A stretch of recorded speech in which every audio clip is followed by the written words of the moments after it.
There are many people collapsing in this country. There are many people who die of cardiac arrest. And the suspicion that maybe the vaccination of COVID may be the one contributing to cardiac arrests. I'm asking KEMRI and doctors in the Republic of Kenya to try and help citizens so that we don't lose people just collapsing as if they're chicken.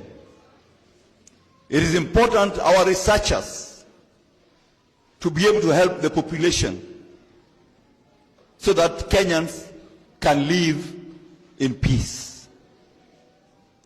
Today we are mourning Festus Amemo of Mayenga Station, and he died suddenly.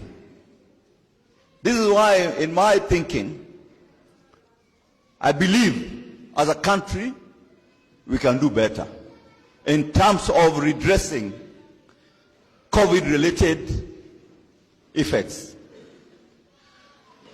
Secondly, I'm calling upon the Luo nation to be able to be peaceful at this time that we're still mourning Raila Amolo Odinga. I believe if you are a politician, stay on your lane. If you are a civil servant, continue doing the good work that you're doing. Because I saw the other day people blaming the PS Interior Raymond Omolo of the election in Kasipul Kabondo. In my own orientation, in the last election in Game, Gumbo got more votes than Orengo. Many people who voted for Gumbo and Orengo voted, all of them voted for me. I could not decide for my friends and followers where to vote.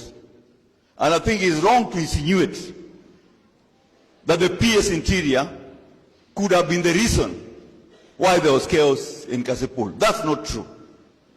So I'm asking the politicians, let us protect one of our own.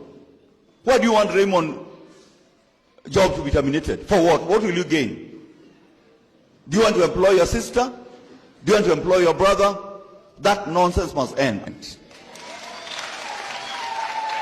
Don't.